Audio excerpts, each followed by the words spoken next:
Welcome back, you filthy exiles. I've been playing with this build for the last couple days, leveling it up and mucking around with it. Anyway, what am I playing? Well, it's called Relic of the Pact, which is based around this wand, which drops in the ultimatum encounter.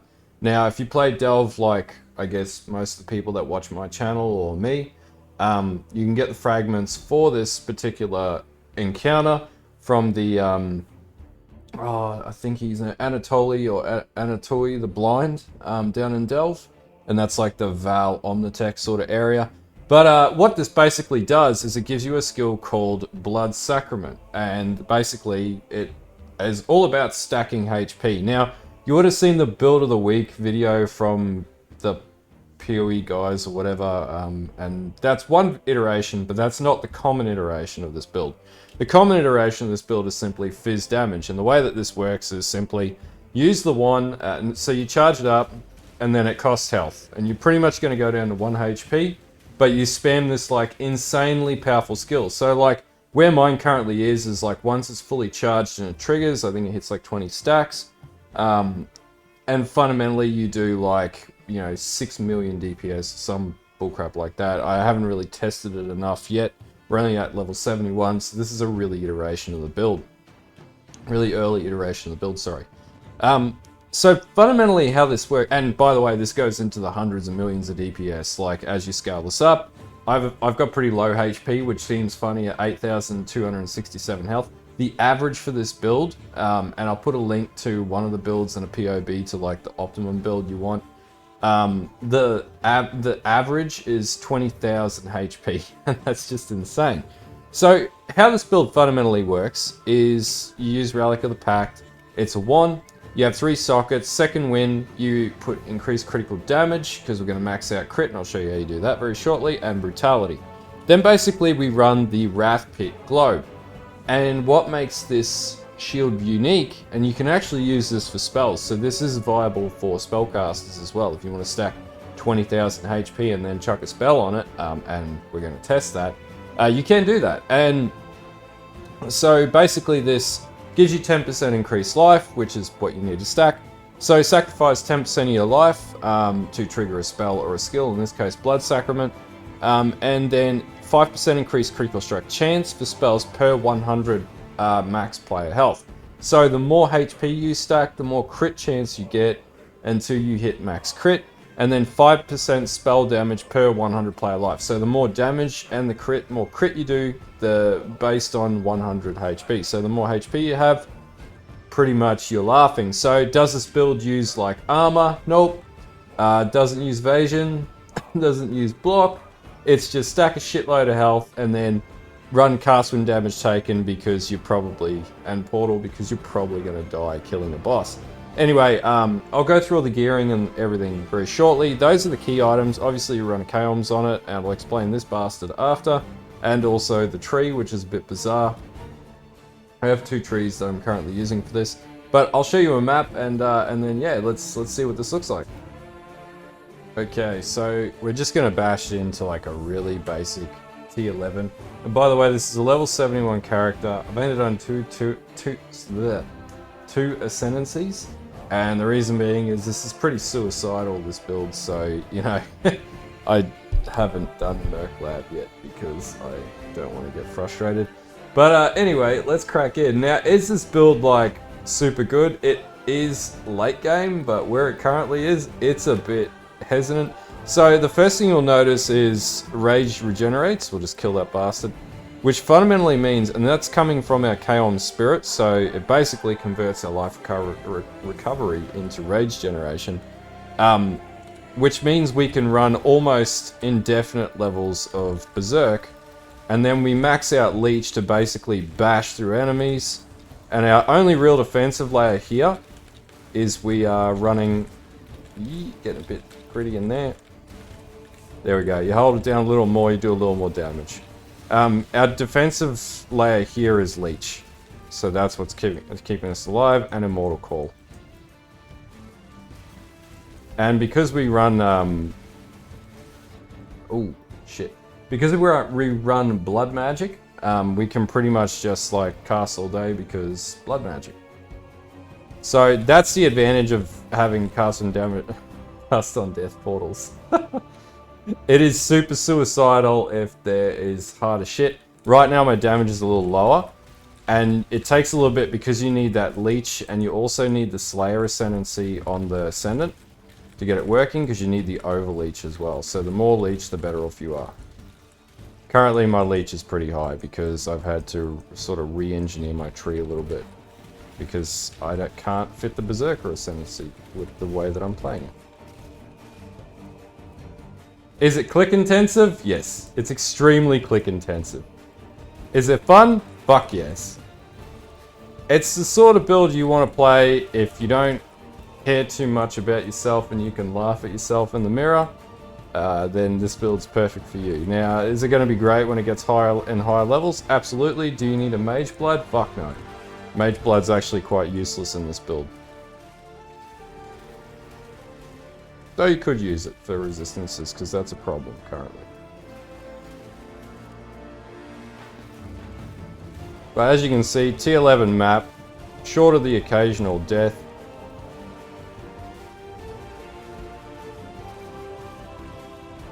Now, is it hitting for the damage that it's saying that's hitting for? Probably not. Because that should die one hit based on that argument. Though, when it does shit like that, I'm like, ooh, maybe. So anyway, that's what it looks like in maps. It's a bit rippy. It's level 71 trying to do a T11 map though, bearing that in mind. So let's talk about the build in a bit more detail. Okay, so gearing on this build. So if you follow this gearing, it'll work.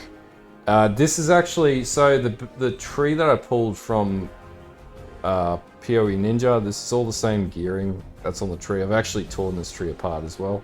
So I'll show you what this looks like, or I'll give you a link to this tree. So this gets up to like 18 mil on one stack, and then on 20 stacks, it just goes up and up and up. Now, bearing in mind, this is like 18.7 thousand HP, but not because of like anything special in this build. There's like nothing in this build that's special. It's simply from just picking up the HP nodes at the end of the day. And that's about it. Like, it's all the same gear. There are some really good health stats, like on the amulet and on the ring. But you know, you could get lesser items. You get a little touch decrease in damage, but you know, there is that. Dissolution of Flesh, we have one of those, which is sitting in inventory right now. I don't want to use it yet. That'll get me up a fair bit more, but I don't want to use it until I get like close to that 15 to 20,000, because we're basically assuming we're going to get hit pretty hard at that point, and also more HP means more sustain, so we'll be able to survive a bit better. So how have I gotten this working? Like, simplistically. So the first is Relic of the Pact, so we'll just bring up Awaken POE Trade, and that'll open up the wrong thing, like usual.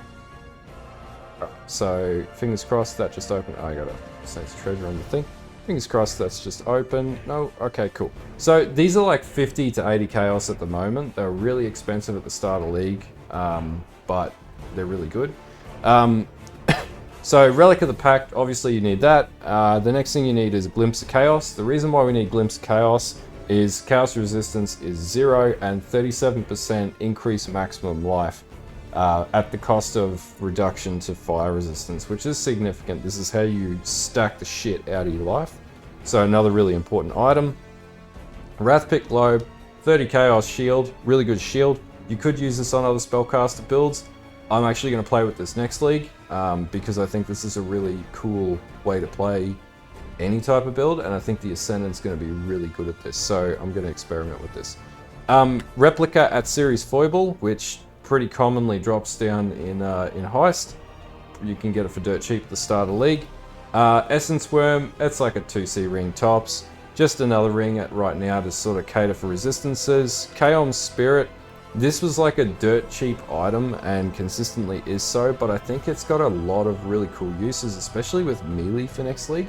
So if you go like max leech melee builds, it's really good, but in this case, it allows you to have basically perpetual berserk up, so that's really cool.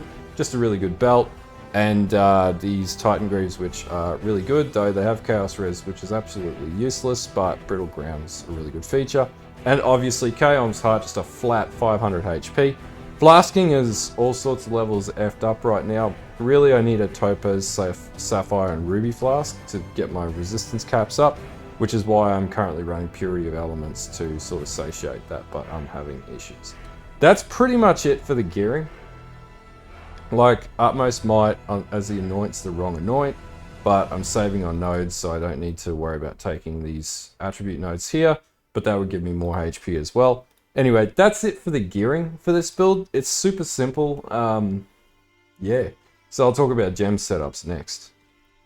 Okay, so gem setups to get this working. So pretty much to get this working and understanding the build, you are not going to be able to get Blood Sacrament working until you get your Wrath Pick Lobe up, and you can only do that at level 68. So that's really important to remember. Early leveling, and I'll do a bit on the early leveling for this build at the end of this video.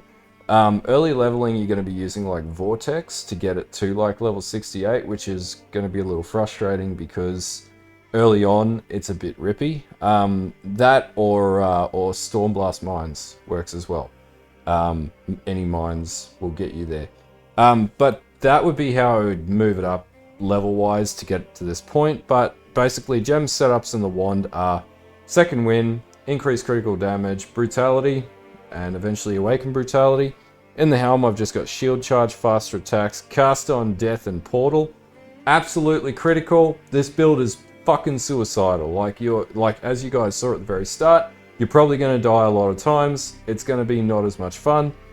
So this is going to help you get through mapping, but the results are a really cool build that just sort of is a bit of trolley and will cheese through the game when it does work.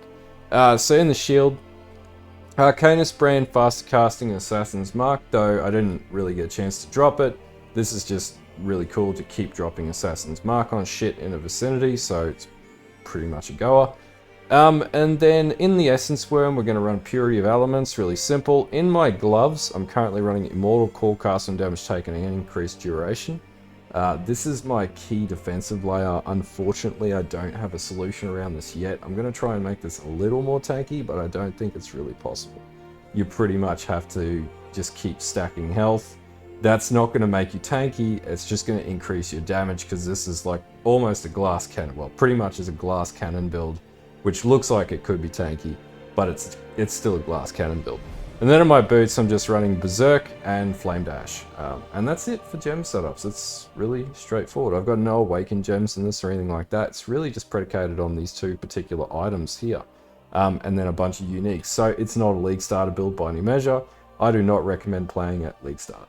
Okay, the next thing is the tree. So the tree is actually quite tedious to get started, and I had all sorts of issues because you have to balance the Ascendant and early game around a bit of offense, because realistically, so how I started this character was with Stormblast Mines, and what I actually did is I started and leveled up all of these areas first, except for the pain attunement, because you're not using health first up. So that would be my first set of advice.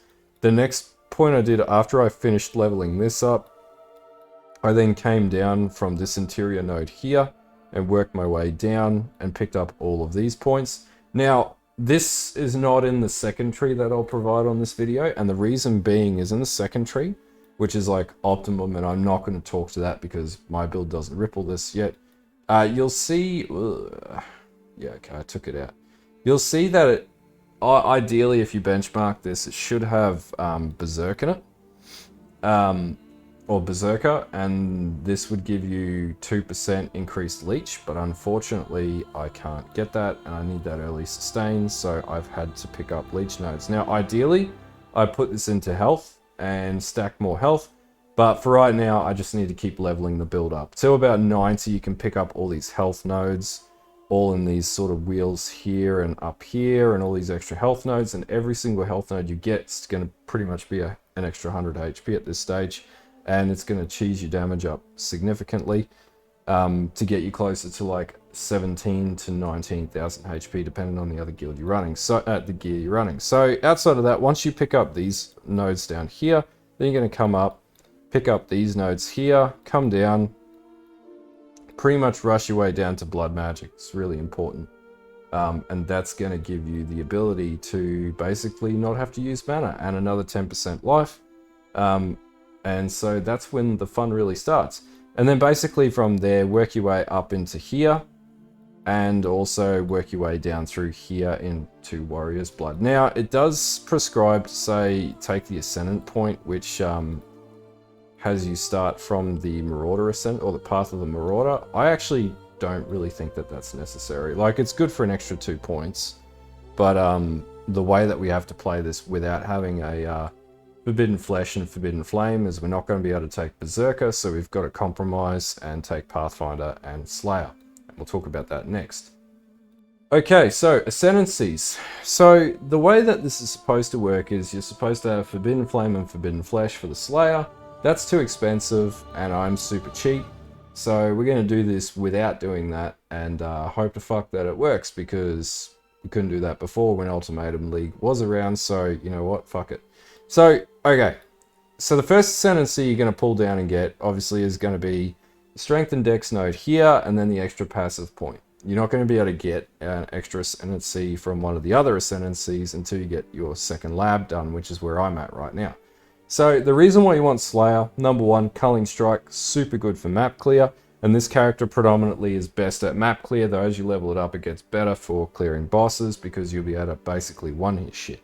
Now, the most important part of this particular build, this particular node for this build though, is life leech effects are not removed when unreserved life is filled.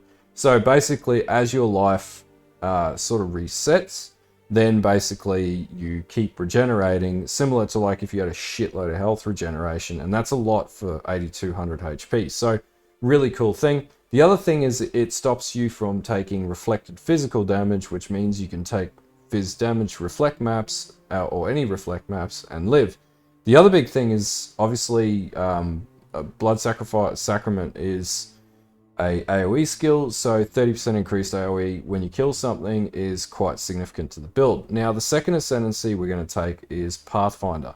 The reason why we want this is for the flask generation, and so what we're going to do is switch out all these other flasks here, and we're going to have Sapphire, Ruby, and Topaz flasks. And that means that I can ditch the Purity of Elements in this build, and then switch it out and put Pride in, which is going to increase my damage by another few million, which is at this stage pretty significant. And because the way that this Ascendancy works is it basically means that gain 3 flask charges every 3 seconds, so it just constantly gains charges and keeps your flask uptime going on and on and on. And 15% chance that your flasks don't consume any charges, so your flasks will just keep popping non-stop without you having to tap them, which means you can focus on the combat without having to worry about resistance. Arguably, this is a really good way to get around the Mage Blood bullshit that's in the game currently, and it's why I'm currently thinking that this could be a really good build to set up as a spellcaster if you can get the defensive layers right, and that's another whole thing. So, or if you can get defense into the build, period, and stack a shitload of HP. And then we'll see blood magic builds for next league, which would be really dope. Anyway, that's basically my take on the Ascendancies as to how it's going to work. And then the last layer you do, you're just going to get like passive points, which is one of the best parts about the Ascendant, is more points. Anyway, that's it for the Ascendancies. Okay, so total wrap up for this build. Like, I'm not going to go on the Pantheon or anything like that. You can pick whatever you think you need, depending on your needs for the Pantheon. So this build's really good right now because you can do it for like 1.5 div or 2 div. You can get all the gear you need, which is what I did. I just wanted to try it and get it working. I wouldn't recommend this. This is definitely not a league start. Too many uniques required. Is the cold version better? Arguably it could be, but based on the number of players that are playing this iteration in the league, and I'll put a link in the description to the POE Ninja page, there's a lot more people playing it like this because it's more powerful and easier to scale up without crazy expensive gear and trying to balance cold into an already pretty weirdly balanced build. Also, rage is really useful as well to have inversely.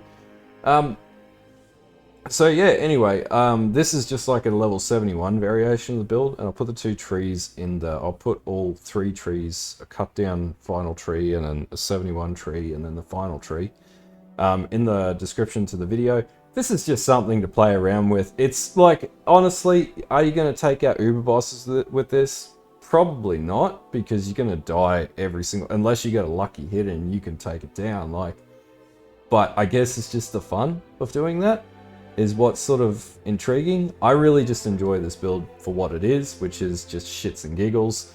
And funnily enough, unlike Melee, it's still better than Melee. So, you know, God only hopes next league that Melee's good. Though I'm thinking about playing Bone Shatter because that looks like a lot of fun. Anyway, like and sub to the channel, as always. No, it's been a bit light on in recent weeks. That's because the league's dead and it's hard to make videos about nothing. The other content creators would probably argue otherwise.